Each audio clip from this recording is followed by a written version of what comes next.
Alors, je vais mettre juste pour Pauline et après on sera bon. Tac. Salut Pauline, est-ce que tu nous entends? Salut Pauline. Et ouais, je vous entends. Ok, super. Normalement, dans le chat, vous devez entendre Pauline, si tout se passe bien. Vous m'entendez, vous voyez là? Ouais. Hop, voilà, c'est bon. Parfait. Écoute, désolé pour le retard, Pauline.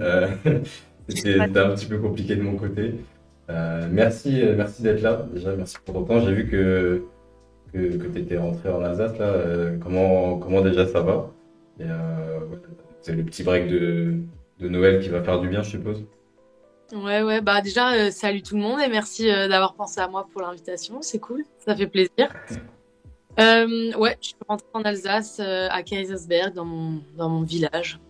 Donc, bah écoute, ça se passe super bien. Petit marché de Noël, petit vin chaud, petite bretzel, petit bredala, enfin voilà quoi, nickel. Course comme il se doit, quoi. La classique. Ouais. Pour parler un petit peu là, basket avec Saint-Amand, vous venez d'enchaîner. Alors, j'ai fait l'info dans ma story, on me l'a fait remarquer. J'ai dit 4 matchs consécutifs en championnat. C'était pas en championnat, il y avait un match en Coupe de France. Mais vous avez enchaîné 4 victoires de suite. Enfin, je suppose que ça fait du bien après le début de saison un peu compliqué que vous avez subi. Ouais, non, franchement, comment dire, on a commencé assez de manière compliquée, on va dire. Que bah, la prépa a été assez longue, on avait quelques pépins physiques, etc. Après, on a changé de coach en cours de saison. On a perdu le premier match de peu contre Villeneuve à domicile, etc. Et en fait, on a réussi derrière à inverser la vapeur et comme tu dis, on a 4 victoires de suite. Donc on est super contente parce que c'est une bonne dynamique et puis franchement, enfin toutes les joueuses pourront le dire, c'est toujours mieux de terminer un break par une victoire, quoi. Ouais. Et justement, qu'est-ce qui a manqué, qu'est-ce qui a pas fonctionné au début euh, pour que là ça aille mieux? Qu'est-ce qui pêchait un peu au début? Bah, je pense que après on était vraiment une nouvelle équipe, hein. Il y avait quand même très peu de joueuses qui sont restées. On a eu pas mal de blessés, donc je pense que il y a déjà le fait qu'il faut qu'on apprenne à se connaître, à jouer ensemble. Ou après aussi forcément, bah tu progresses collectivement au fur et à mesure de la saison. T'apprends mieux à te connaître sur le terrain, en dehors du terrain. Et puis après il y a des blessés qui sont revenus, donc aussi qui ont amélioré l'équilibre de l'équipe parce que je pense qu'au début de l'équipe, au début de la saison, on était peut-être un peu déséquilibré sur les postes, etc. Donc voilà, c'est un tout. Après, on a réussi à mieux s'imprégner du plan de jeu, des plans de jeu, des systèmes, etc. Et voilà, je pense que aussi on est une équipe assez disciplinée et en fait on est vraiment, on va dire consciencieuse et on essaie de respecter au mieux les plans de match du coach. Donc en fait, quand on aborde les matchs, je pense qu'on est quand même bien préparé et qu'on a tout fait notre taf en amont et après, ben voilà, on est prête, quoi. Ouais. Ouais, tu disais que l'équipe ça a pas mal bougé depuis l'an dernier. Ouais. Comment là le collectif vit au quotidien, le groupe, enfin, vous avez une vraie bonne entente comment ça se Ouais, passe? ouais, franchement cette année c'est un pur plaisir. C'est vraiment une bande de copines, quoi. L'équipe a- ça fait un peu cliché de dire il n'y a pas de clan, etc. Mais c'est un truc tout bête, mais on veut faire une sortie, on le met sur le groupe de l'équipe et puis celles qui veulent venir elles viennent, celles qui veulent pas. Enfin, on est euh, on est vraiment toutes dans le bon esprit. Toutes les filles c'est des bosseuses. Elles savent, enfin ça triche pas. C'est vraiment agréable et puis au quotidien on rigole bien. On sait quand rire, on sait quand être sérieux. Euh, Franchement, c'est vraiment un plaisir. Et franchement, je pense que ça se voit sur le terrain. Et je pense aussi c'est en partie une des raisons pour lesquelles on fait un aussi bon début de championnat. Parce qu'en fait, on arrive à trouver ce petit plus en fait dans l'équipe qui nous permet de créer des petits avantages et des petites connexions, quoi. Ouais. Et tu disais aussi, tu parlais du changement de coach. Ça, justement, est-ce qu'entre les deux coachs, au niveau de la philosophie de jeu, parce que vous avez quand même enfin, vous avez un jeu qui est quand même plaisant à voir, je trouve, qui est assez collectif, où t'as pas enfin, c'est pas une scoreuse qui se détache à chaque fois, c'est Ouais. la marque est bien répartie, tout ça. Mm. Euh, est-ce que dans la manière d'approcher les choses par le coach, il y a c'est vraiment différent par rapport à Philippe Mesdag, ou est-ce que c'est des choses un peu similaires, mais il y a eu peut-être un déclic à un moment? Mm. Bah après, non, je pense qu'on peut vraiment pas mettre tout sur la faute du coach parce que c'était vraiment un début de saison où on était vraiment une toute nouvelle équipe et il y en avait pas mal qui découvraient aussi le championnat de France. Tu vois, ça aussi, c'est vraiment quand tu es étrangère et que tu as l'habitude de jouer dans d'autres championnats et que tu arrives en France, souvent les premiers matchs, c'est un peu compliqué parce que tu te rends compte que ben il y a quand même de l'opposition physique, athlétique, tactique. Le temps de réaction, il est beaucoup plus court. Enfin voilà. Donc il y a ça. Et après, non, Philippe, il était aussi très bien. C'était un très bon manager. Après, bah, Fred Dagnay et Fabrice Pontier, ils ont repris la suite en fait, un peu dans la continuité, en essayant de faire quelques petits changements pour essayer d'apporter un peu plus, on va dire, de profondeur du jeu intérieur-extérieur dans notre équipe, ce qui manquait un peu. On n'arrivait pas assez à mettre la balle à l'intérieur dans les points de fixation. Et puis, donc, il y a ces petits décalages-là. Et il y a aussi le fait, je pense, qu'on a appris à se connaître, qu'on s'est rendu compte de quelles étaient aussi nos erreurs, sur quoi on devait progresser pour gagner des matchs. Et, euh, voilà, et après, comme je te dis, nos plans de jeu, ils sont clairs, ils sont précis. Et du coup, ça, en fait, en tout cas, je parle à titre personnel, c'est rassurant quand tu débutes un match et que tu as l'impression que ta tactique d'équipe, elle est claire et elle est précise et t'as pas de place au doute, en fait. Ouais. Prune, tu avais une question, toi, que tu voulais poser, Ouais, je crois. bah, justement, tu parlais du coup de Villeneuve d'Ascq. Tout à l'heure, le match que vous avez perdu, je crois, de 3 points.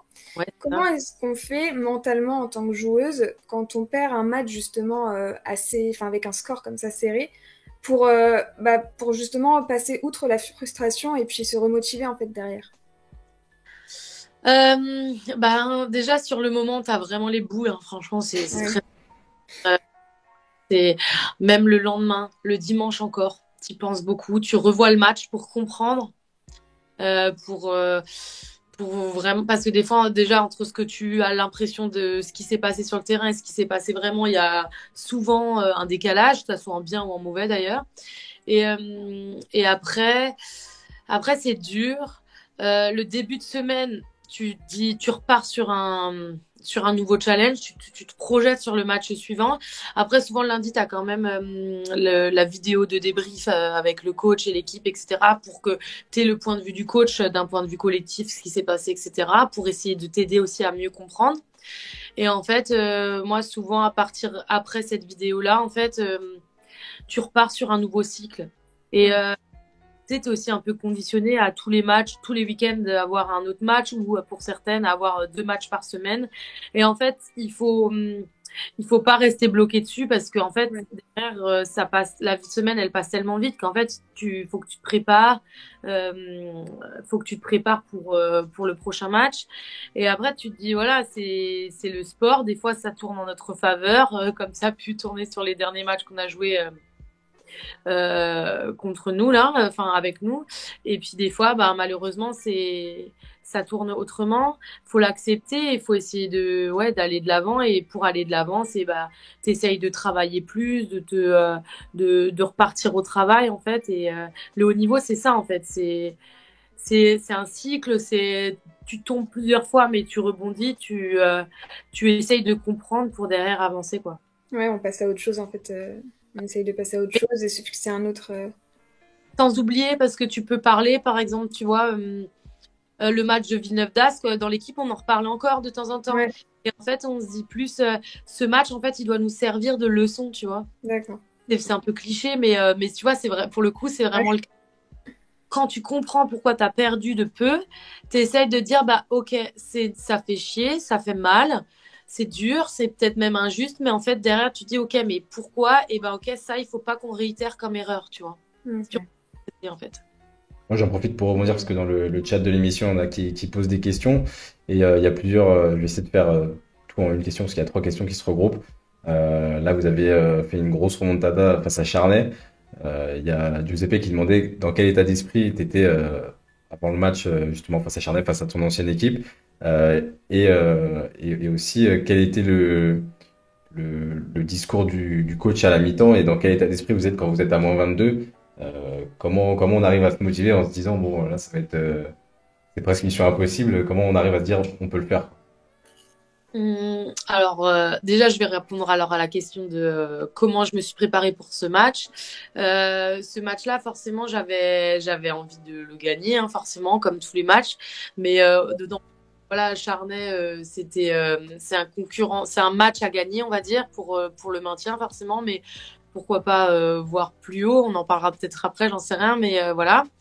Et en fait, comment je l'aborde, bah, en fait, j'essaye de le banaliser comme un match comme un autre. Donc, toute la semaine, c'est les mêmes routines, c'est voilà, concentré sur le travail, etc. Et, euh, et en fait, j'essaye de me dire que je me repose sur l'équipe, en fait, comment on va jouer tactiquement en attaque, en défense, sur le plan de jeu, en fait, sur les choses qu'on contrôle. Et que, en gros, après, bah, c'est c'est pas en jouant simple, tout simplement, que en fait je vais essayer de réussir à aider l'équipe. Après, bah, en attaque, contre ce match-là, j'ai pas fait un bon match. Hein, j'ai pas été à droite. Et du coup, c'était un peu frustrant forcément. Mais après, voilà, c'est la force aussi de notre équipe, c'est que bon, je pense que j'ai pas apporté vraiment en attaque, mais en défense, par contre, je me suis pas arrêtée à voilà, je score pas, bah fait chier. Et puis non, en fait, j'ai continué, je me suis battue, j'ai essayé de me battre pour mes coéquipières et pour le club et en apportant bah, mon énergie en défense. Donc voilà. Et puis ensuite, la deuxième question sur comment ça a été dans le discours d'avant-match. Le discours d'avant-match a été d'apprendre de ce qui s'est passé par rapport à Tarbes, dans le sens où on a eu un petit peu la pression, on a plus pensé à la victoire ou à la peur de perdre plutôt qu'à jouer tout simplement au basket. Donc, on a rappelé bien sûr tout ce qui était les bases tactiques de notre plan de jeu. Et derrière, le coach, il a vraiment insisté sur le fait de, voilà, on a 40 minutes à fond et on rentre et on est en vacances et on a un break de 10 jours. Et si, en fait, on veut valider notre dynamique, et pourquoi pas aller voir, ok, maintenir, mais pourquoi pas aller voir plus haut, c'est ce genre de match à gagner, en fait. Parce que oui, on a gagné 3 matchs à domicile, mais si on veut, pourquoi pas viser plus haut, faut aussi gagner à l'extérieur. Donc voilà, on sait ce qu'on vaut, on sait que ce qu'on a chacune à faire, il faut qu'on croit en nous et que la suite, si on respecte le plan de match, et ben ça le fera. Donc voilà, et qui voulait voir des Warriors sur le terrain. Ouais, oui, parce qu'en plus, ça, c'est les matchs un peu. Enfin, c'est les matchs à prendre, quoi. Quand c'est les équipes enfin, quand ça se joue en bas de tableau, ça joue souvent à une ou deux victoires. C'est des victoires qui sont vraiment importantes à prendre pour la suite de la saison. Parce que, bon, contre les gros cylindrés, tu sais que tu vas aller tenter peut-être un exploit, mais tu sais que tu Mm. pars pas favori d'avance. Alors que là, c'est vraiment. Les deux peuvent gagner.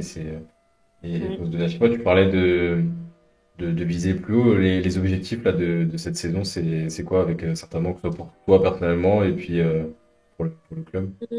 Bah alors, collectivement, pour le club, c'est forcément d'essayer d'acquérir le maintien le plus rapidement possible. Et en fonction de ça, pourquoi pas, voilà, le reste, c'est bonus et essayer d'aller au-dessus. Donc voilà, après, on sait que la saison, elle est encore longue, mais voilà, on s'interdit rien. Et puis moi, à titre personnel, c'est la première, enfin, j'ai joué en fait dans les équipes qui visent le maintien. Et là, en fait, c'est la première saison où je suis dans une équipe, on va dire, qui se fixe pas de limite et qui veut viser au-dessus. Donc moi, j'ai des responsabilités cette année en tant que capitaine dans l'équipe et en tant que meneuse. Donc moi, c'est essayer d'apporter au maximum à l'équipe.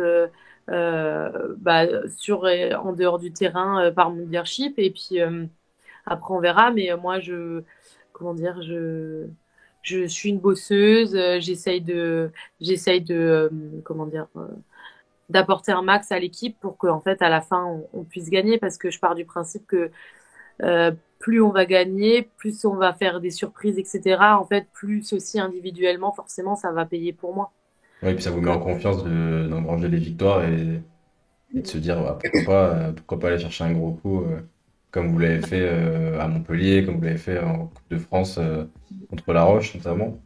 Donc, Exact.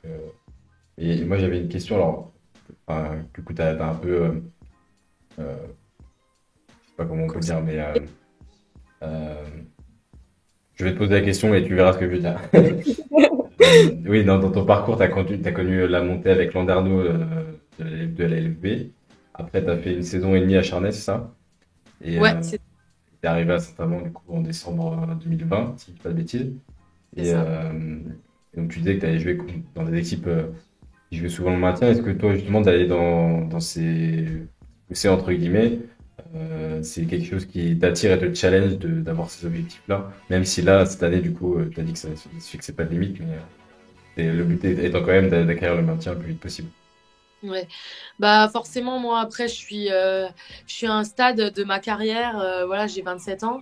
Alors je suis plus toute jeune mais je suis pas non plus au bout de ma carrière. Donc tu vois c'est ces années-là où forcément moi j'ai soif de challenge, soif d'objectifs et forcément moi quand j'étais petite, je voulais jouer en ligue féminine et maintenant le fait d'y être et d'avoir un rôle majeur dans une équipe, bah, c'est super gratifiant. Je suis très honorée et très fière de ça.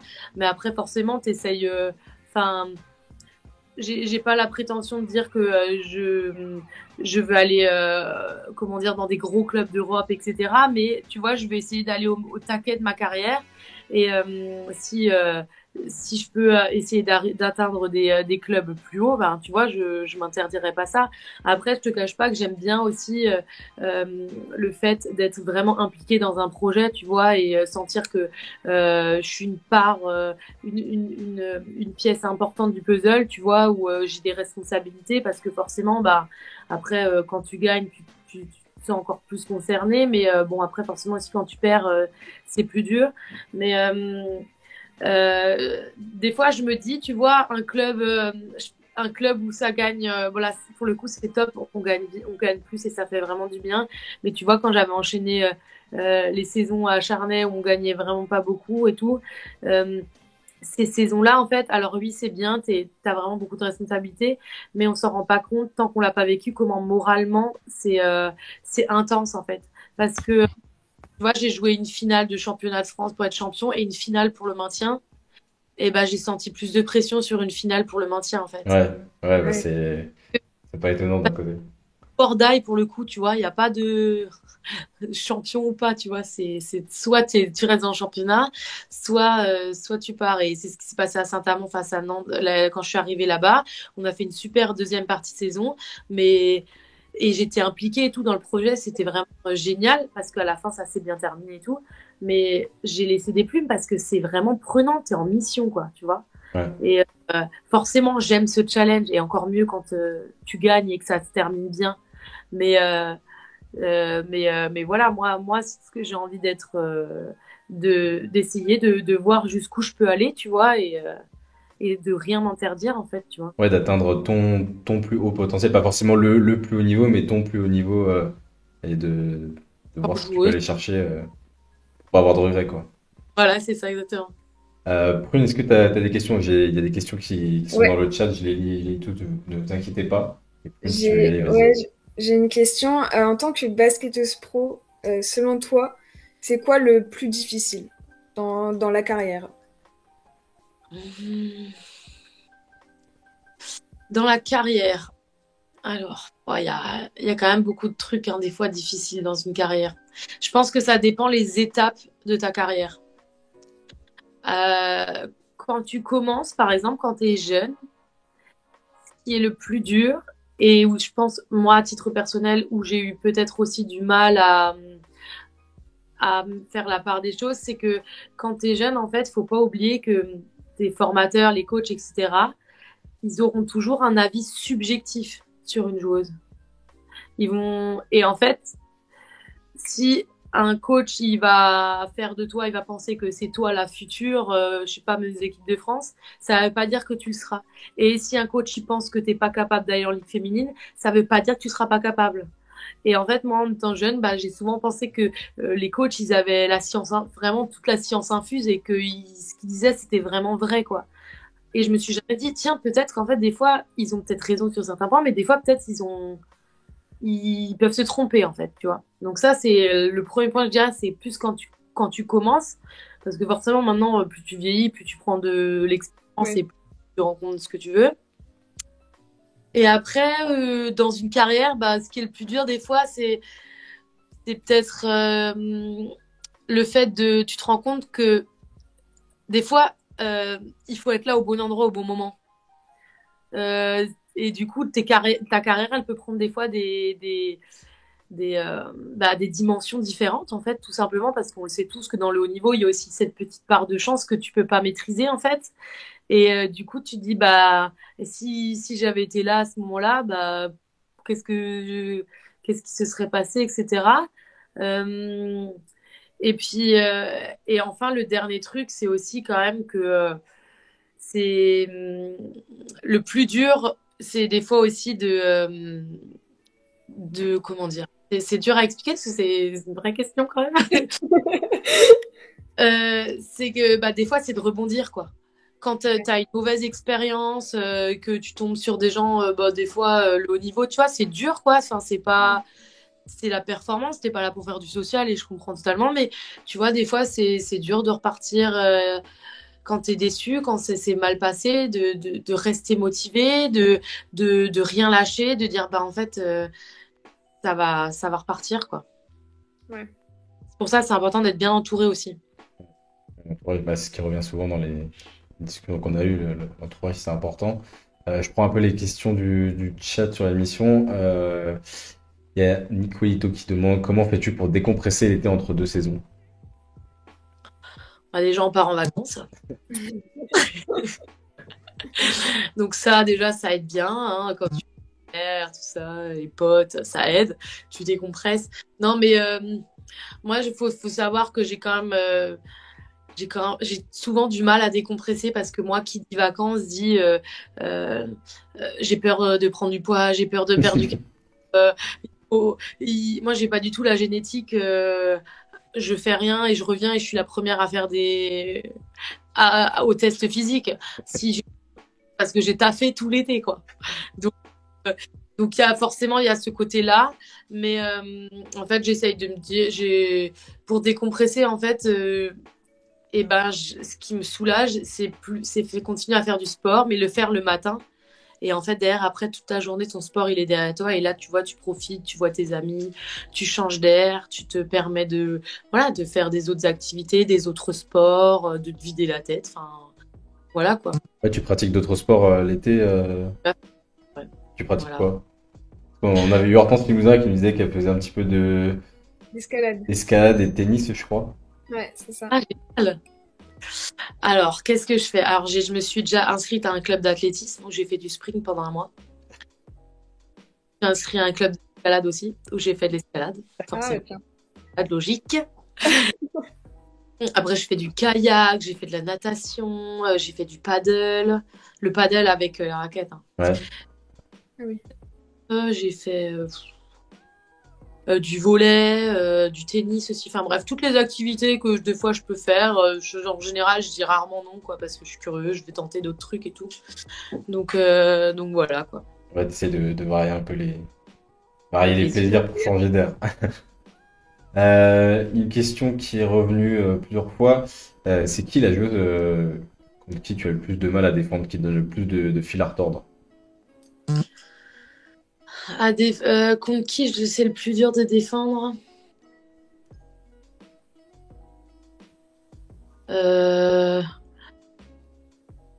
Caroline Herriot, elle est bien relou quand même, hein.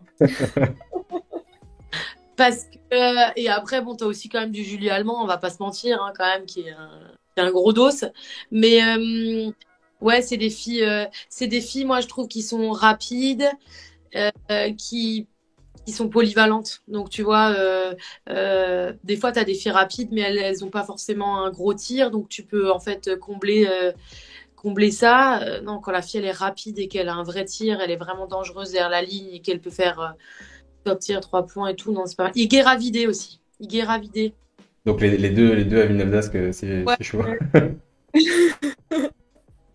ouais, elles sont. Puis Guéravidé, en plus de ça, c'est pas la fille la plus rapide, mais elle pue l'expérience, quoi. Enfin, c'est changement de rythme au bon moment quand tu t'y attends pas, vraie arme à 3 points, enfin capable un peu de tout faire, quoi, métronome de l'équipe. Donc voilà, j'ai resté devant. Et bah voilà, dans le chat, vous avez la réponse. Caroline Hervieux, Julie Allemand et Sandra Guiravité. Ça fait un bon trio. Il y a une question marrante de Juliet qui dit est-ce que vous avez un jeu de société phare de l'équipe en déplacement et ou soirée? Eh ben non, même pas. Même pas. Non, non. euh, on n'est pas. On n'est pas trop jeu de société. Nous, en fait, on discute, hein, tout simplement. On est vraiment une équipe de bavardes où on discute de tout et de rien. Donc, on n'a pas de, non, on n'a pas de jeu de société. Désolé. Pas de jeu de société. On est quand même fun. Comment? On est quand même fun. Ouais. Moi, il y a une question que j'avais préparée au-delà du cadre vraiment de la LFB. J'ai vu que tu intervenais sur le camp qui est organisé par Léo Westermann et Nicolas Lang. Ouais. C'est la team, team Alsace. Euh, Euh, Est-ce que pour toi, c'est important de pouvoir transmettre aux jeunes et est-ce que tu interviens sur les garçons et sur les filles ou principalement sur les filles? alors, oui, j'adore transmettre aux jeunes. Et puis, il faut pas se mentir aussi, ce camp-là, c'est un moment où on est une semaine tous ensemble. On a un super groupe de coachs puis avec Nico et Léo, c'est des amis, donc on est vraiment tous contents de se retrouver. J'ai des anciens coachs que j'ai eu quand j'étais plus jeune aussi, donc voilà, et forcément il y a ça. Puis après, de transmettre aux jeunes, c'est vraiment plaisant. Puis ils sont vraiment dans un bon délire. Et c'est cool. Et puis après, moi, je suis pas du tout à dire les filles, les garçons, parce que je suis une fille, je m'adresse plus aux filles, parce que je suis garçon, je m'adresse. Enfin, voilà. Moi, il n'y a pas de différence. Je discute un peu de tout. Après, forcément, certaines filles, des jeunes filles, elles viennent plus me parler parce je suis allée au pôle ou j'ai fait certains centres de formation, donc elles me demandent comment c'est par rapport à ça parce que elles peuvent éventuellement y aller. Mais, euh, mais sinon, non, il n'y a pas de différence. Ouais, non, mais au-delà de la différence, c'était parce que enfin, le style de jeu diffère quand même Oui. entre hommes et femmes, et c'était pour ça c'était plutôt l'axe Ah oui, de la d'accord. question. Ah oui, il y a une question qu'on a posée à toutes les invités de l'émission. Est-ce que tu suis la WNBA? Les gens aiment bien savoir ça. Ouais, ouais, ouais, j'essaye. Alors, je regarde pas tous les matchs, mais on va dire que, par exemple, les finales, j'ai suivi les résultats, je suis un peu les joueuses. Je suis pas de manière intensive, mais je suis, je sais pas comment dire. Je regarde les highlights, la Ouais. base un Ouais, peu. Et, les stats, je regarde un peu. Quand il y a un gros match et qu'il a l'air vraiment top, j'essaye de le trouver. Après, le seul truc que je trouve dommage sur la WNBA, c'est que c'est dur de voir les matchs en fait. hmm, Je trouve que ouais, c'est galère de trouver, tu vois. Autant toute la saison, je suis à mort la NBA. En fait, tout ce qui est facile d'accès, moi, il n'y a pas de souci. Je le suis, j'adore. Mais la WNBA, des fois, rien que pour les finales, là, j'ai trop galéré à trouver les matchs. ouais. Donc, Ouais, je sais que Beansport, ils avaient un petit peu de droit, mais s'il y en a qui n'étaient pas là la semaine dernière, on en parlait. Il y a le League Pass de la WNBA qui coûte, je Ah oui. crois, 17 $ et il y a accès à tous les matchs, toute la saison et même les anciens matchs.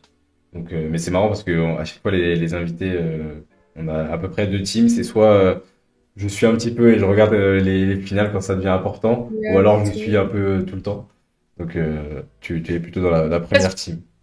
connais à certains comptes, donc forcément, ça me tient au courant de l'actualité de la WNBA. Mais après, je vais pas te mentir, au point de dire que je regarde les matchs de manière assidue, non. Non. Ouais.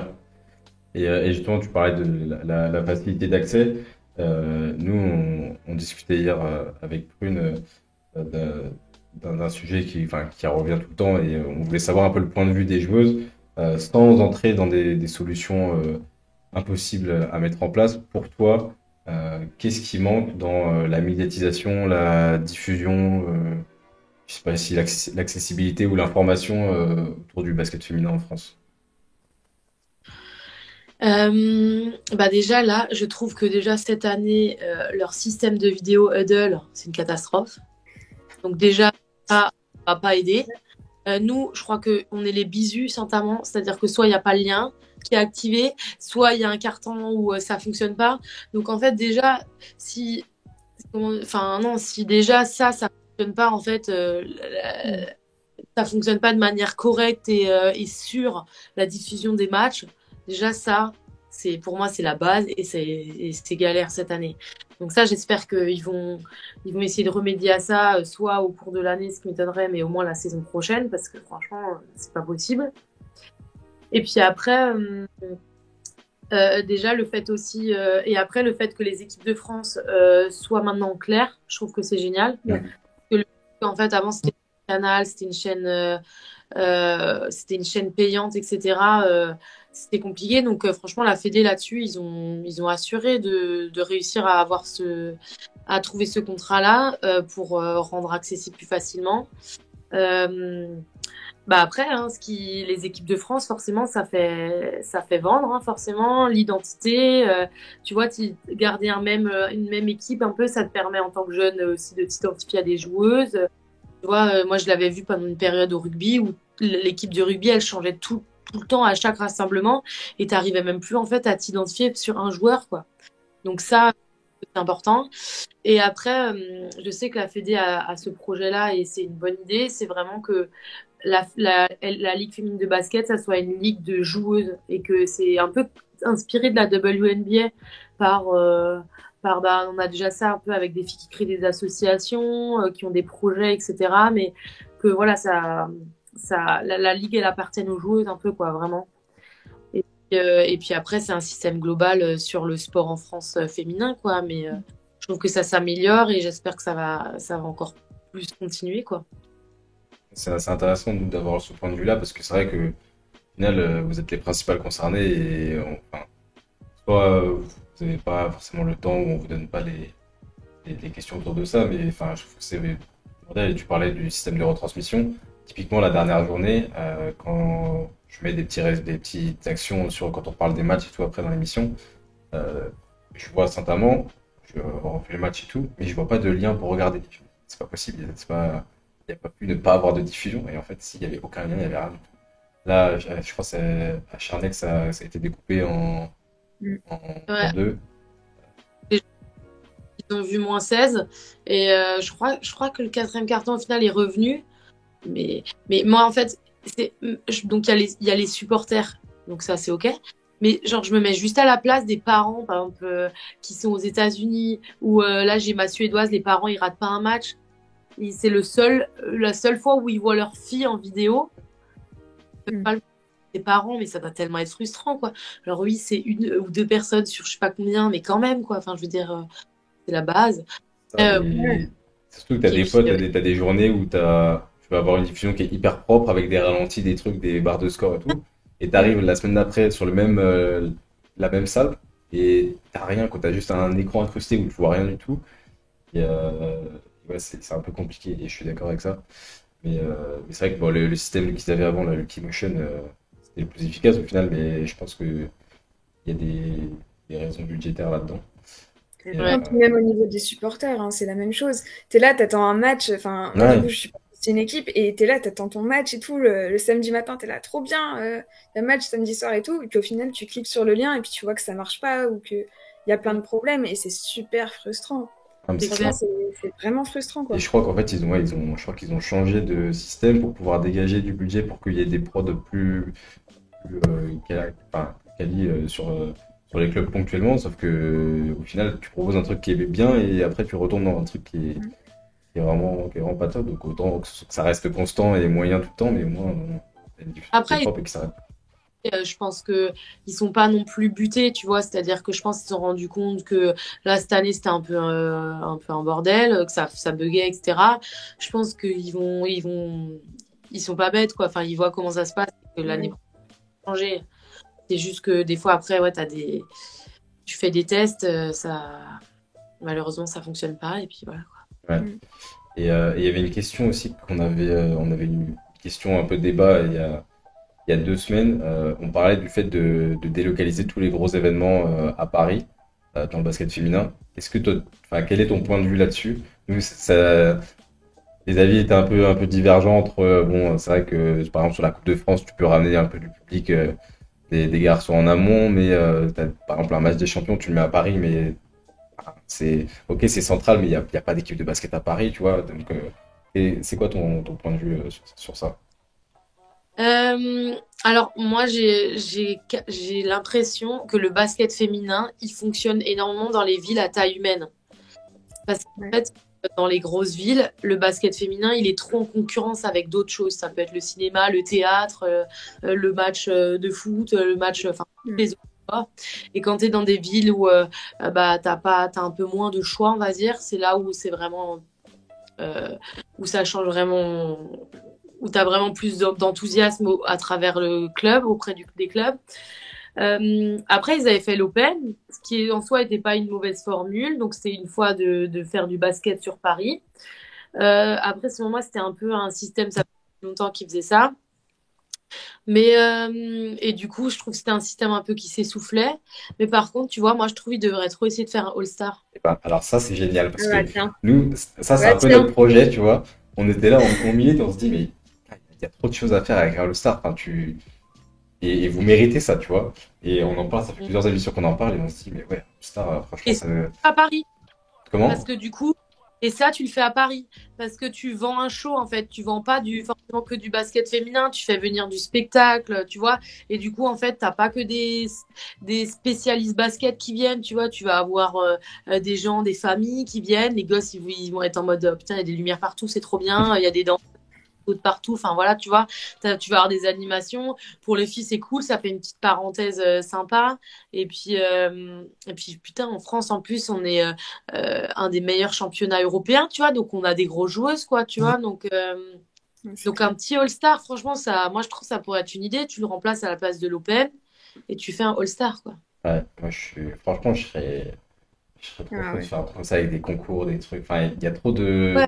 de trucs fun à faire, et puis que vous, ça vous passe aussi un break où tu sais, où tu es là, tu Et en décompresses plus, et tu penses à rien. T'as dit quoi? il y en a même faire, je pense, un petit concours de dunk, hein. Il y en a des meufs Je qui Ah ouais. pense qu'en vrai, ouais, tu dansent. peux. Ah, ça, ouais. Ouais, c'est là que tu peux montrer, la détente de toutes celles qui font des dunks, tu vois que en story, mais là, tu peux les voir en vrai au moins. Ouais, c'est ça.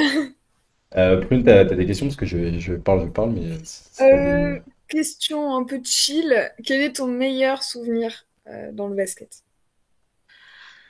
Ah bah c'est pas compliqué, hein. C'est le titre de champion de France en Ligue 2 avec Landerneau.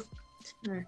Et- mais tellement ouf. Je peux vous raconter juste un petit peu l'ambiance, l'atmosphère. J'essaye de faire court. En gros, la finale, c'était premier en 2 victoires. On arrivait en 3 matchs. C'était contre Angers. Le premier match, on joue chez nous contre elle. Et on perd de 2. Ensuite, ça c'est le samedi, je crois. Ensuite, on joue, je crois, le mardi ou le mercredi à Angers. Donc, en pleine semaine, 400, 400 personnes de Landerneau qui viennent dans la salle.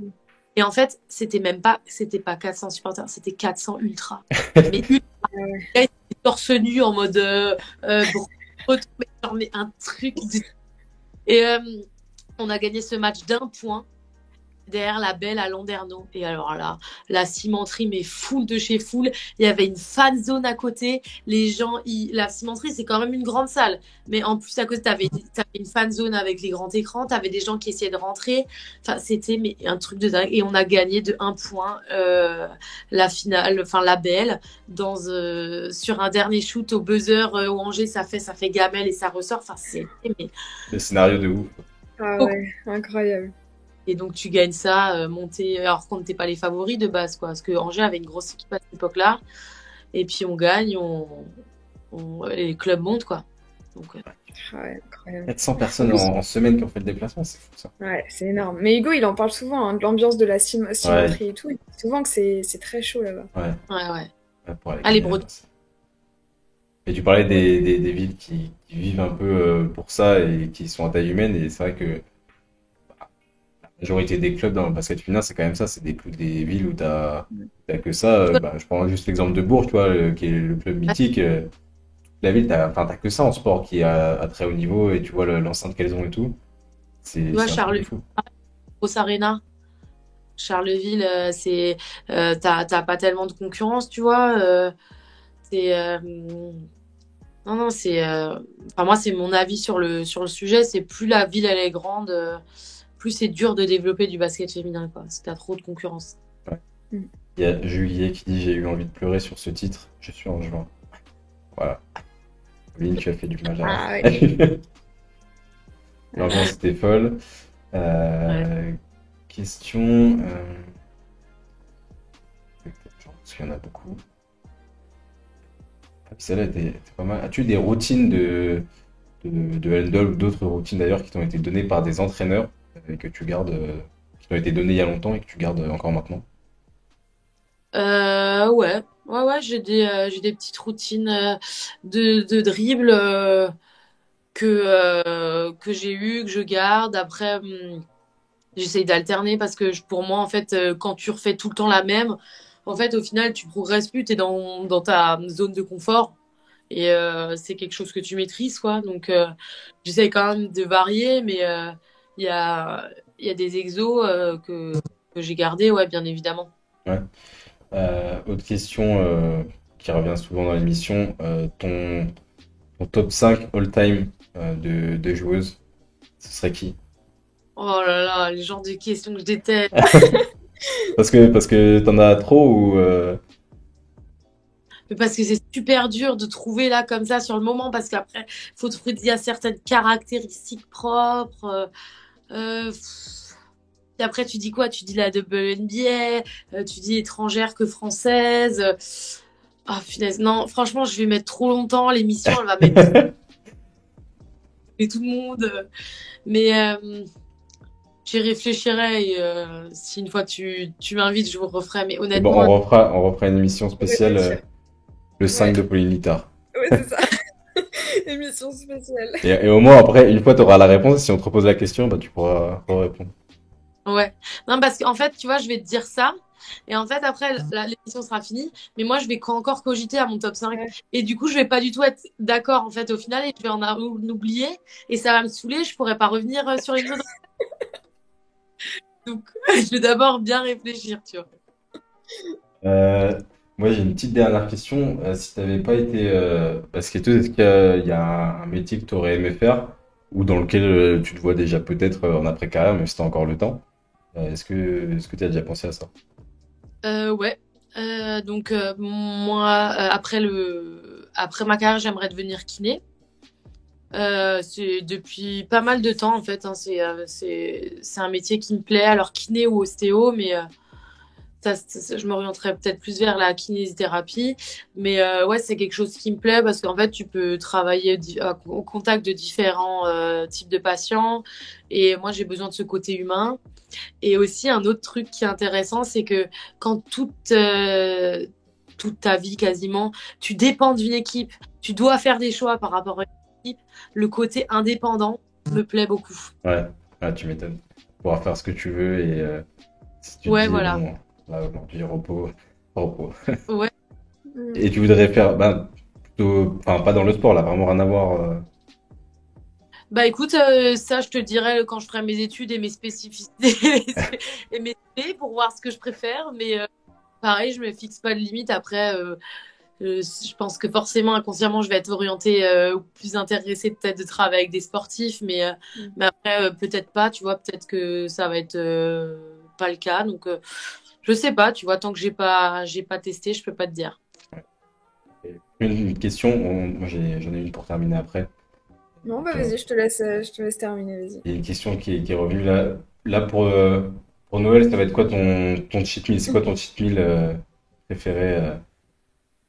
Oh, une bonne petite raclette. La raclette? Ah ouais. C'était ma première mangée hier, je peux vous dire que j'ai savouré, c'était ma première. Première de la saison, le 19 décembre.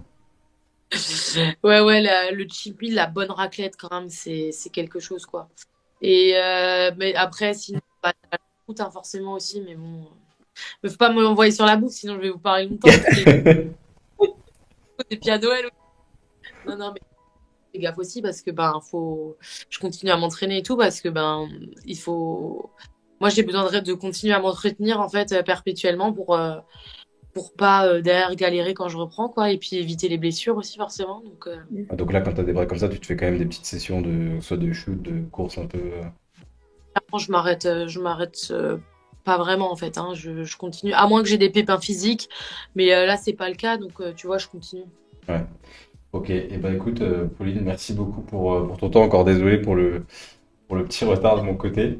Merci pour ta disponibilité, d'avoir répondu à toutes les questions. Et puis, si tu veux revenir pour faire ton 5 all time un jour. Bah, moi, je voulais vous remercier pour ce que vous faites pour le basket féminin, parce que vous le mettez en lumière et notamment, on en a parlé de qu'est-ce qui peut faire améliorer ça. C'est aussi des gens comme vous qui s'intéressent à ça, qui sont dynamiques sur les réseaux, qui viennent nous voir, qui s'intéressent voilà, à tout ça. Et franchement, c'est vraiment top. Donc, merci à vous. Et puis, je vous souhaite vraiment une bonne continuation.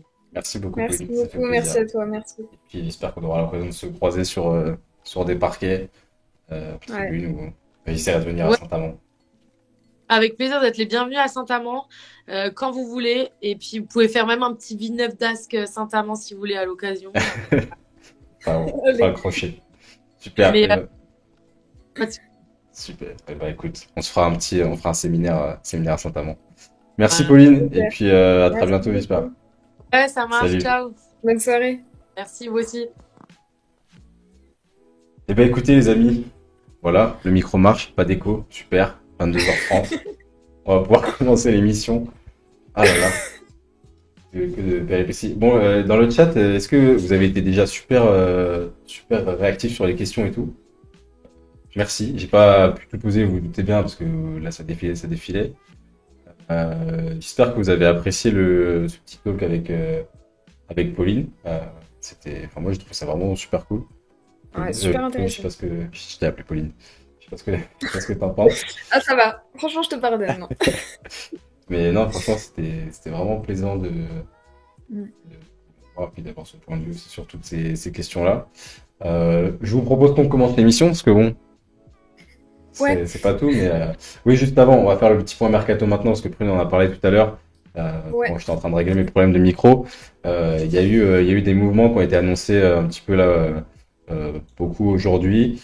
On a eu Catherine Plouffe qui fait son retour en LFB, qui a signé du côté de la Roche-Vendée.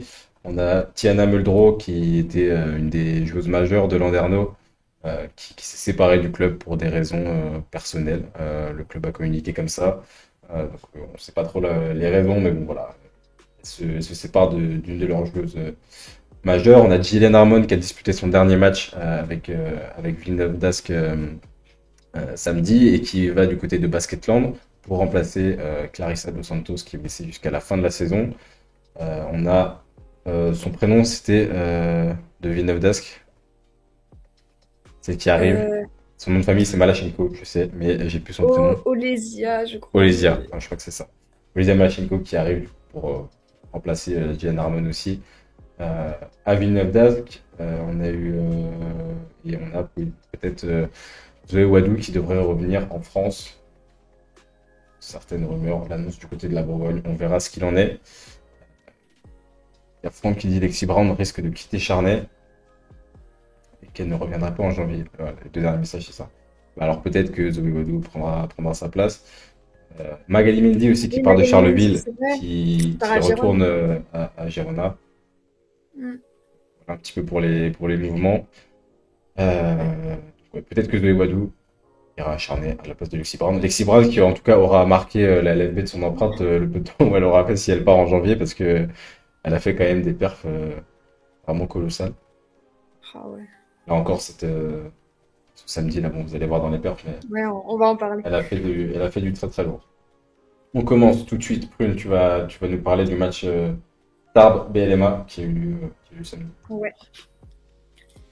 Tarbes BLMA, du coup, donc Tarbes qui n'avait pas gagné depuis le 17 octobre en LFB et qui ont gagné du coup là contre le BLMA de 2 points. Donc à noter quand même quelques absences du côté du BLMA, donc absence de Sydney Wallace et de Catherine Plouffe du coup qui part à La Roche, on vient de le dire, en plus des absences de longue date, donc Anna Dabovic, Marie Mbuyamba et Diandra Chachwang. Donc c'est un match serré et vraiment bien disputé. On a une Julie Oita qui fait un gros match avec 31 points, 10 rebonds pour 31 dévals, toujours aidée par Anna Tadic, voilà, 12 points, 7 rebonds, 18 dévals. Et puis à 3 secondes de la fin, on a une perte de balle de Tarbes. Et on a Mimia Touré du coup qui shoot pour égaliser et qui le manque. Donc Mimia qui finira du coup à 23 points. Donc voilà, match serré, mais une victoire qui fait du bien, je pense, au moral de Tarbes, qui leur fait, je crois, une deuxième victoire. Et puis voilà, le BLMA qui devait vite passer à autre chose, comme ils ont joué du coup contre Ekaterinbourg aujourd'hui à 15h. Ils ont vraiment enchaîné. Et puis voilà. Pas trop de régularité du côté de Montpellier pour le moment à LFB. Mais on va voir par la suite. Montpellier qui a un meilleur ratio en Euroleague qu'en LFB. Vous avez dû voir apparaître une vidéo, c'était pas la bonne, parce que je me suis rappelé que Montpellier, la qualité du live, elle était horrible. Ah oui. Et Ouais. je préférais pas vous mettre de vidéo que de vous mettre un truc qui était horrible comme ça, qui était tout pixelisé, qui avançait pas. C'était vraiment l'enfer. Donc voilà pour ce match. Moi, je vais enchaîner avec le second match de cette 10e journée qui opposait du coup Villeneuve-d'Ascq face à Angers. Villeneuve qui s'est imposé 77-72 et qui grimpe du coup à la deuxième place avec cette victoire. Ça a été un match assez accroché où Villeneuve était quand même devant la majorité du temps. Angers était porté par leur duo de folie qui était Odé Rachidon que vous voyez dans la paire. 24 points, 10 rebonds, 4 passes D, 32 dévals, gros match. Et Alexis Pedersen aussi, la meneuse, qui sort un match à 25 points, 7 rebonds, 11 passes D et 28 dévals. Elle a perdu quelques ballons, elle a été un peu maladroite au tir, mais je crois qu'elle met 14 de lancers francs sur 16, c'est ça, Prune, si je dis pas de bêtises. Donc voilà, Ouais, Angers qui s'est appuyé un peu que sur ces deux joueuses-là, malheureusement, parce que comme Juliet nous le dit, elle joue à 7 et il manque un peu de rotation. Donc voilà, c'est ces deux choses-là qui ont permis quand même au jeu de David Gauthier de pas trop se faire distancer. Elles sont même repassées devant dans le dernier quart. Mais voilà, le collectif de Villeneuve qui est bien huilé, qui fait la différence sur ce match-là. La séquence que je vous ai mis. Et à noter la jolie perf de Jolene Anderson qui finit avec 20 points, 10 rebonds, 22 dévals, qui avait mis, je crois, déjà 3 points dans le premier quart, qui avait commencé très fort. Et une marque encore assez bien répartie. Villeneuve, ça fonctionne très bien cette année. Et elle s'installe du coup logiquement à la deuxième place du classement pour ce deuxième match. Une, tu nous parles du match Charnay-Saint-Amand justement. Ouais, encore un match serré. J'ai envie de dire qu'il y a quasiment eu que des matchs assez serrés là sur cette journée. Donc Charnay-Saint-Amand, du coup, c'était un duel super intéressant pour moi parce que c'est deux équipes, comme Pauline le disait, qui peuvent jouer le maintien. Donc c'était un match important à gagner. Et donc voilà, donc on part sur un premier quart-temps assez défensif et puis Charnay qui propose une très bonne première mi-temps, portée notamment par Lexi Brown, du coup on en parlait, qui finira sur 26 points, 4 rebonds et 4 passes décisives pour du coup 32 dévals. Et puis donc voilà, Charnay qui réalise une bonne première mi-temps avec 48 points marqués et surtout une avance de 21 points. Et puis donc au retour des vestiaires, on a un début de remontada de Saint-Amand. Et puis voilà, la fin du troisième quart-temps se finit sur 66-61, donc ils ont déjà un petit peu remonté l'écart, enfin pas mal remonté l'écart d'ailleurs. Et puis finalement, dans le quatrième quart-temps, il y a une sorte de compréhension, j'ai l'impression que Charlie s'est comme effondré entre guillemets, et Saint-Amand en profite et remporte le quatrième. C'est Jane Thompson. Peyton qui a 22 points, 8 rebonds pour 21 dévals, et Janie Thompson qui a 17 points, 6 passes décisives et 18 dévals. Donc voilà, mais c'est vrai qu'il y a une sorte d'incompréhension de l'équipe de Charnay qui avait du coup 21 points d'avance et qui s'est complètement comme effondré à la fin du match. Ouais. Donc voilà, à noter quand même qu'il y avait Wael Guinok du coup qui avait le shoot à 3 points de la victoire. Shoot du coup manqué. Mais, euh, mais voilà, encore une fois, match quand même très serré. Enfin, score final en tout cas très serré. Ouais, un gros match. Ensemble, on a eu, ouais, comme tu as dit, une très grosse 10e journée. Moi, j'enchaîne avec le match qui opposait Lasvel à Bourges. On a eu un match de très très haut niveau qui se jouait à l'Astrobal, puisque Lasvel avait organisé un événement qu'ils avaient appelé Astrobal for Women. Et donc, ce match se jouait à l'Astrobal. C'était pas mal rempli. Et ils avaient rempli tout le bas de l'Astrobal un petit peu au-dessus. On a eu une première période très, très accrochée où les équipes se répondaient un petit peu coup pour coup. Et en deuxième mi-temps, c'est Bourges qui a ensuite pris les devants, pardon, avec une défense qui était vraiment impressionnante. Elles ont verrouillé complètement la raquette de Lyon, que ce soit Elena Siak, Alexia Chartereau, Sierra Burdick, Marianne Badiane. Elles ont rien fait et les joueuses de Lyon étaient obligées de s'écarter, de prendre des tirs un peu forcés de temps en temps. Elles ont perdu pas mal de ballons aussi, qui ont permis à Bourges de prendre un petit peu d'avance. Euh, voilà, sous l'impulsion d'une Sarah Michel, vous voyez, elle met que 3 points, mais 8 rebonds, 7 passes, 4 interceptions, 16 d'évaluation, un impact vraiment important. Et Sarah Michel, on en a déjà parlé, mais c'est une joueuse qu'on voit pas forcément trop dans les stats de manière générale, mais qui fait le travail de l'ombre de manière vraiment efficace. J'ai été moi aussi impressionné par Kristen Mann qui a été très efficace, vraiment, enfin efficiente on va dire. Elle met 15 points à 6 sur 8 au tir et pareil, elle met les tirs quand il faut. Elle joue propre, elle perd pas beaucoup de ballons. Et c'est sur le tir, alors c'est ça qu'il faut que je vous mette.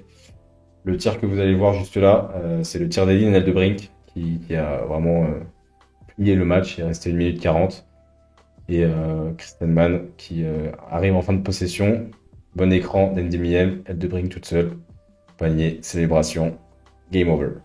Voilà, donc gros choc vraiment du beau basket qui était proposé et Bourges qui s'installe en tête du classement un peu toute seule. Voilà pour ce match. Tu vas nous parler. Hop. Ouais, je rebondis juste sur Bourges. Bourges aussi, c'est enfin, on en parlait hier entre nous aussi. C'est vrai que c'est un jeu également hyper collectif, quoi. Ouais. C'est comme Saint-Amand, il n'y a jamais, enfin jamais, très rarement du moins, une joueuse qui est vraiment, voilà, avec des statistiques énormes, mais elles sont toutes là avec des bonnes stats et elles jouent collectivement. Et je pense que c'est ça aussi qui leur permet peut-être d'avancer plus sereinement dans les compétitions, en tout cas en LFB. Et ça a l'air de bien marcher en fait, parce que du coup, que ce soit Saint-Amand et Bourges, les deux équipes sont sur une belle dynamique en ce moment. Je sais plus qui dit Marie Johannes, elle m'impressionne à chaque match. Elle devrait jouer en WNBA, ce qu'elle fait en Europe. Déjà, la WNBA se joue l'été, donc c'est pas du tout les mêmes périodes. Elle a fait de la WNBA, là, il n'y est pas allé parce qu'il y avait aussi les compétitions internationales. Mais voilà, Marine Johannes, alors, elle est très impressionnante, mais elle est quand même un petit peu, elle peut faire du très très bien et des fois, elle peut passer complètement à côté de son match sur certains points. Là, elle a scoré, je crois qu'elle met 17 points, mais au final, elle perd des ballons un peu bêtement, elle dribble dans le dos, la balle elle part en touche. Enfin, c'est des trucs en fin de match qui comptent. Et c'était un peu dommage d'avoir cet impact-là en fin de match. Elle a pas pu permettre à Lyon de trop revenir. Mais c'est vrai que Bourges avait très très bien défendu. Donc il dit Bourges 99 d'évaluation en moyenne depuis le début du championnat. Énorme. Ouais, mais enfin, c'est pareil. Là, elles ont, comme tu disais, un collectif qui est bien huilé et ça fonctionne, ça roule tout Ouais, seul. Prune, tu vas enchaîner avec le match de Basketland contre tes petites flammes qui se sont malheureusement inclinées. incliné, ouais. Donc du coup, de 3 points. Les Flammes, d'ailleurs, qui n'avaient jamais gagné à Mitterrand, je crois, en 12 rencontres. Elles n'avaient jamais gagné. Donc bon, voilà, petite anecdote. Sinon, c'était un match assez serré. Donc on a les Flammes qui sont devant à la fin du premier quart-temps, 20-25. Et puis c'est vrai qu'après, elles sont donc derrière pendant quasiment tout le reste du match. Le plus grand écart, je crois qu'on a quand même Basketland qui a plus 11 à un moment donné. Mais voilà, c'est vrai que les Flammes arrivent toujours à revenir, à recoller un petit peu au score. C'est un match que j'ai trouvé très très intense. Il y a une sortie sur blessure au bout d'un moment de Marine Fotoux. Donc plus de peur que de mal finalement parce qu'elle a pu revenir par la suite.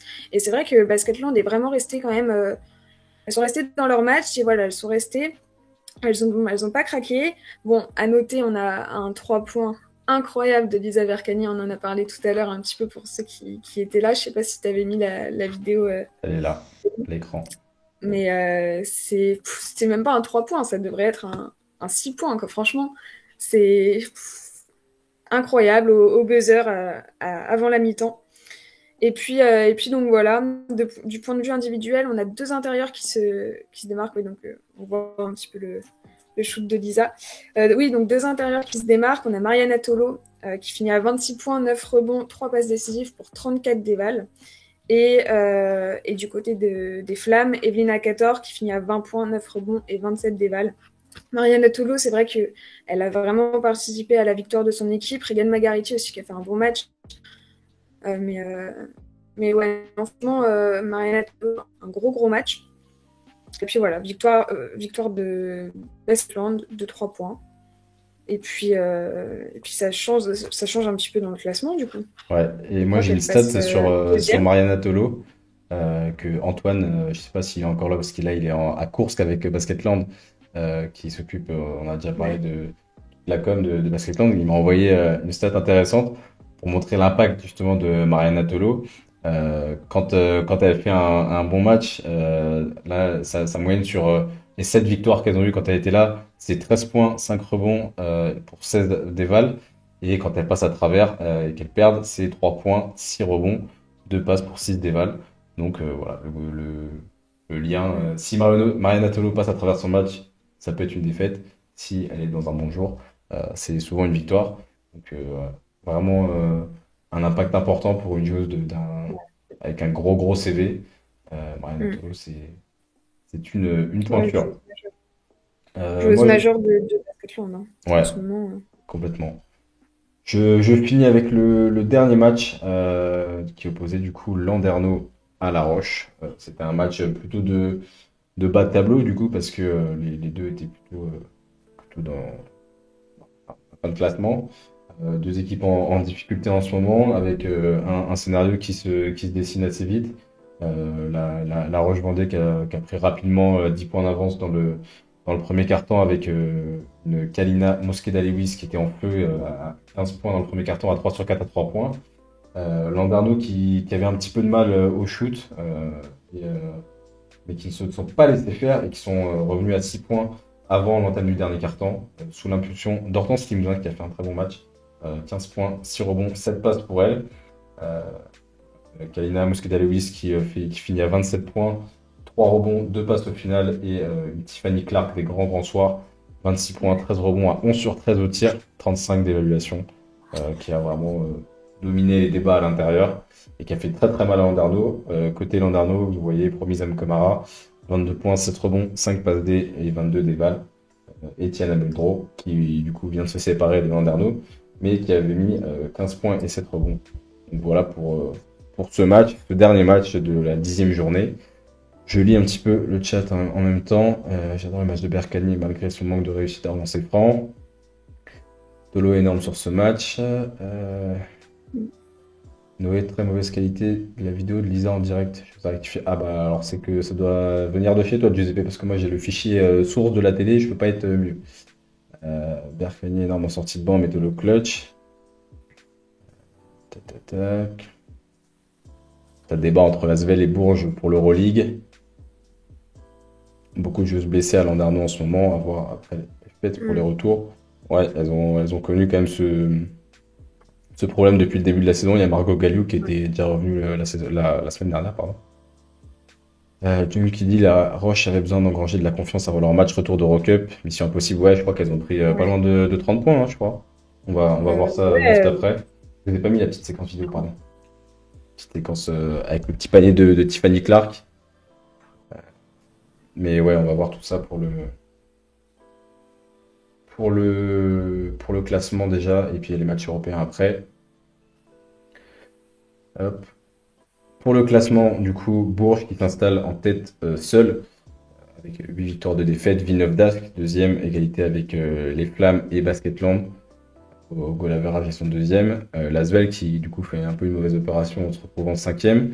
Angers, toujours là dans la première partie tableau, sixième position. La Roche, Saint-Amand. Et c'est là que je mets la deuxième partie, pardon. Montpellier, qui du coup, ça c'est une mauvaise opération aussi pour elle, qui se retrouve, enfin qui revient dans la deuxième partie de tableau. Landerneau, Tarbes qui sort de la deuxième place, du coup, qui n'est plus lanterne rouge et qui laisse cette place acharnée. Il n'y a pas de match à venir du coup la semaine prochaine, vous l'avez compris, elles sont en break. Donc on reviendra à la rentrée. Je crois que les premiers matchs justement, ça doit être le 7-8 janvier, il me semble. Ouais, Je je dis crois pas que de c'est ça. bêtises. Pour de ce qui est des awards de cette 10e journée, MVP, ça se jouait entre Clark et Tolo. On a choisi de mettre Tiffany Clark pour un ensemble de choses, dont son pourcentage de tir qui était colossal. Et puis, c'est la meilleure évaluation de cette journée-là.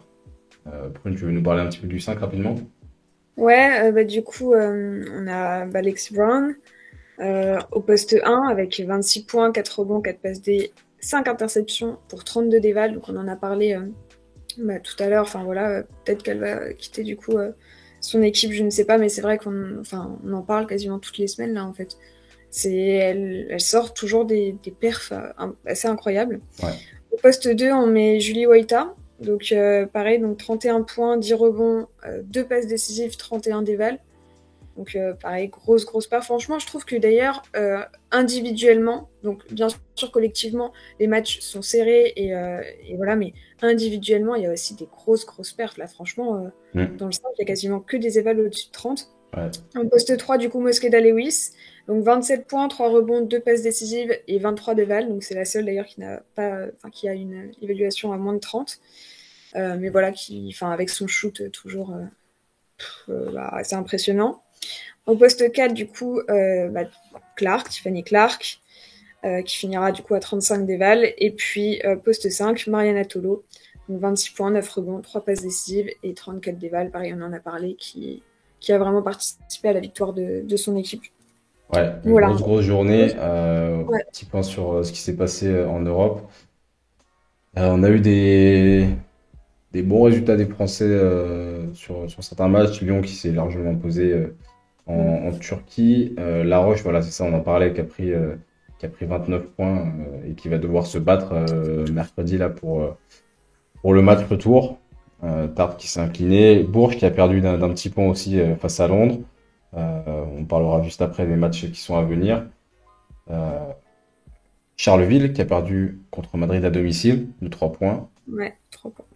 Villeneuve d'Ascq qui a gagné assez largement. Montpellier qui a gagné aussi en Euroleague. On parlait tout à l'heure du ratio qui était meilleur en Euroleague qu'en LFB. Et Basketland qui n'a malheureusement rien pu faire face au Fener qui était bien trop fort. Pour les matchs qui sont à venir, pardon, ça se joue toute cette semaine. Vous avez mercredi la majorité des matchs qui se jouent. C'est les matchs retour. Là, c'est un round de playoff en fait avant d'atteindre les 16e de finale. Et donc, voilà, c'est le match retour. Mission un peu impossible pour la Roche-Vendée qui va devoir rattraper, qui va devoir gagner d'au moins 30 points face à Sifcar. Et d'ailleurs, ça on n'en parle pas beaucoup, mais les voyages, je crois qu'elles ont mis un peu plus de 20 heures à arriver jusqu'en Islande. Donc ça pèse dans les jambes. Là, Basketland, qui joue à course demain. Antoine nous disait qu'ils sont partis hier à 7 heures du matin et ils sont arrivés que cet après-midi. Donc vous voyez un petit peu la complexité des déplacements. Bourges-Londres, j'ai vu tout à l'heure que ça avait été reporté dans le chat, vous l'avez vu aussi. Ça a été reporté parce qu'il y avait des cas de Covid à Londres, donc ils essayent de trouver une date au plus rapide pour pouvoir rattraper ce match. Bourges qui devrait gagner au moins 2 points pour se qualifier. Normalement, à domicile, ça devrait le faire, surtout si elle joue comme contre l'Asvel. Basketball, 24 heures de voyage pour la recherche. Voilà, 24 heures. C'est une journée dans les transports, c'est vraiment je pense, qu'il y a de pire. Ça te fatigue pour rien. Et puis Montpellier qui a joué tout à l'heure à 15h. J'ai regardé un petit peu le match, Mm. qui s'est pris une tôle monumentale. Sachant que Montpellier était pas mal réduit avec pas mal d'absentes. Il y a des jeunes qui ont joué et c'était quoi? C'était 5 ou 6 pros, je crois. Donc c'était difficile de rivaliser face à Ekaterinbourg. Score final 108-53, sans appel. Donc Ouais. franchement, ça me faisait de la peine à voir. Ils arrivaient à Ouais, rien en plus. puis c'est pareil, là, donc il y a ça, comme tu dis, et puis, bon, Ekat, sans parler, enfin, leur niveau, on sait que voilà, mais là, c'est pareil, elles ont joué quand même samedi soir, là, c'était lundi à 15h, quoi. Ouais. Ekat, c'est quand même pas la porte d'à côté, je trouve ça quand même tendu, quoi, ça fait même pas 48 heures, finalement. Mm. Ouais, non, c'est un peu le jeu aussi de la Coupe d'Europe, c'est des longs Ouais, déplacements. Donc là, il y avait pas intérêt, enfin, il vaut mieux pas avoir d'absente quand tu te déplaces comme ça, et là, c'était le cas. Donc le ouais. score reflète un petit peu ça. On va repasser sur ça 2 minutes pour discuter un petit peu. Charleville, mission victoire plus 4. Ouais, à Madrid du coup. Après, tu vas suivre ça de près. Je vais regarder. Objectif victoire plus 4 pour Charleville. Giuseppe Chidinoé, c'est la semaine prochaine que l'émission Tassis n'aura pas lieu ou c'est la semaine d'après? Oui, c'est la semaine prochaine, donc le 27 décembre. Il n'y aura pas d'émission. On reprendra en janvier après. Sachant que je pense, je dis d'avance, on aura sûrement une émission spéciale le 6 janvier. Notez bien ça. Ce sera pas une émission comme on fait d'habitude, mais ce sera un entretien avec une joueuse dont je ne vous dévoile pas tout de suite l'identité parce que sinon c'est trop facile. Mais c'est du très très très lourd. Donc Ouais, rendez-vous sûrement le 6 janvier. J'espère que ça pourra se goupiller comme il faut. Et ensuite le 10 janvier, du coup il n'y aura pas d'émission non plus parce que je serai à Landerneau pour moi tourner des vidéos. Donc soit on vous fera peut-être un espèce de multiplex où on commentera les matchs avec Hugo parce que Prune ne sera pas là. Dites-nous si c'est quelque chose qui peut vous plaire de commenter. On se fait les 5 matchs, il y aura 5 matchs pour ce jour-là. Les 5 matchs en même temps, où on commente, on discute. Et ça permet du coup de rattraper un petit peu l'émission. Et sinon, ce sera le 17 janvier, je crois. Avec, mm. pareil, là, si on arrive à avoir l'invité qu'on veut, c'est petit bonheur. Ça va être Voilà. pas mal. Donc voilà, rendez-vous 6 janvier et après 17 janvier et peut-être du coup le 8 janvier avant que je parte en Bretagne. On va finir avec notre petite question débat, la classique, que je vous ai même pas montré tout à l'heure du coup avec les Ouais. bugs, mais vous la découvrez maintenant. Faut-il passer de 12 à 14 équipes en LFB? Ça, c'est une question qu'on a eue la semaine dernière et que Prune nous avait évoqué nous, quand on en discutait entre nous. Euh, Quel est votre avis là-dessus? Moi, j'ai différents avis. Prune, vu que tu avais posé la Ouais. question, je te laisse commencer. Ok. Moi, je pense que ce serait une bonne idée, dans le sens où on est 12 équipes. Et il faut savoir que là, du coup, la saison dernière, donc le BLMA avait refusé de participer aux compétitions européennes. Et du coup, c'est l'équipe classée 9e, donc sachant qu'à partir enfin, quand tu es 9e, tu joues les playdowns, qui jouait une Coupe d'Europe. Il faut se dire que notre championnat est quand même tellement élevé qu'on a des équipes qui peuvent jouer à la fois finalement le maintien, la relégation et une Coupe d'Europe. Et je trouve ça assez incroyable. Et pour moi, ouais, là par exemple, quand je regarde le classement, quand je regarde le championnat, pour moi, il n'y a aucune équipe qui est en dessous des autres. Il n'y a aucune équipe qui, entre guillemets, mérite de se faire reléguer parce que personne ne mérite de se faire reléguer, mais il n'y a aucune équipe qui est en dessous du niveau en fait de LFB, quoi.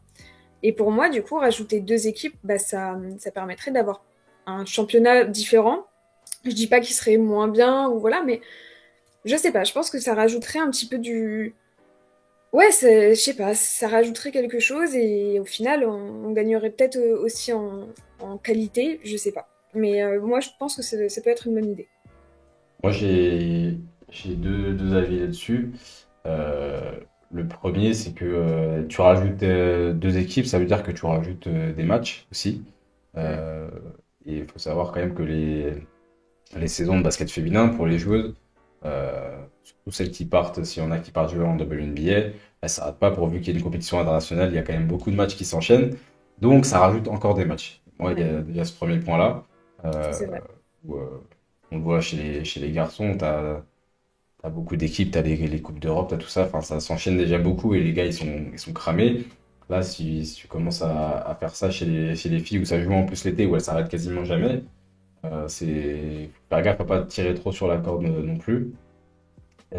Et aussi, et il y a Jules qui en a parlé, c'est que moi j'ai peur que si tu rajoutes deux équipes, déjà qu'il y a des équipes là dans le championnat, même si basketement parlant, elles peuvent arriver à aller chercher des résultats, d'un point de vue économique et dans la structure, je suis pas sûr que tout le monde puisse tenir partout. Et comme Jules l'a dit, le passage il a été fait parce que il y avait des équipes qui pouvaient pas justement assurer et tenir en LFB et économiquement parlant. Donc il y a aussi ce point-là qui est à prendre en compte. Et je pense que je suis d'accord sur le fait qu'il faudrait des places au milieu en mode tu joues le maintien, t'as rien, t'as pas de Coupe d'Europe, mais Ouais, t'es tranquille, tu vois. c'est ça, Ça, je suis d'accord. Mais voilà. Après, en fait, il y a plein de facteurs différents bien sûr. et voir je sais pas, si t'enlèves pas une place en Coupe d'Europe. Parce que ça, c'est pareil, tu vas jouer une Coupe d'Europe, mais est-ce que t'as l'effectif pour? Est-ce que t'as les Ah structures oui, pour? c'est Enfin, ça. tu vois, c'est ça, en fait, à chaque fois, c'est des déplacements en plus, c'est des frais, c'est tout ça. Donc, Mm. c'est un mix de plein de choses qui, pour moi, je pense que à 12 c'est bien parce qu'en plus, on parlait de médiatisation tout à l'heure et tout ça. Au moins, t'as pas 1000 équipes, tu vois, t'as 12 équipes. Tu peux t'intéresser, tu peux faire le tour un peu rapidement. Et ouais, je pense que là-dessus, voilà, financièrement, économiquement, il y en a qui pourraient pas Bien sûr. assurer. Qu'est-ce que ça dit dans le chat? Vous êtes resté à 12 équipes, mais en faire descendre 2 en LF2. Et du coup, deux équipes qui montent. Ah, mais sur 12 ça fait une proportion qui est quand même beaucoup. Donc je pense qu'une descente, une montée, c'est bien. Mm. Oui, puis pour Mais moi, en descente 2, justement, c'est compliqué parce que là, par exemple, je crois que les deux derniers, c'est Charnay et Tarbes. Et Tarbes, qui se débrouille quand même bien en Eurocup, par exemple. Enfin, c'est assez incroyable de se dire ça, tu vois. ouais. Mais sinon, oui, j'ai vu un commentaire aussi qui disait Toulouse, Mondeville, Reims, ce sont des clubs avec des bonnes bases. Ouais, c'est vrai. Et puis Toulouse et Ouais, mais Reims, c'est quand si même c'est des d'autres grandes clubs qui villes. montent, après, tu vois, c'est ça qui est.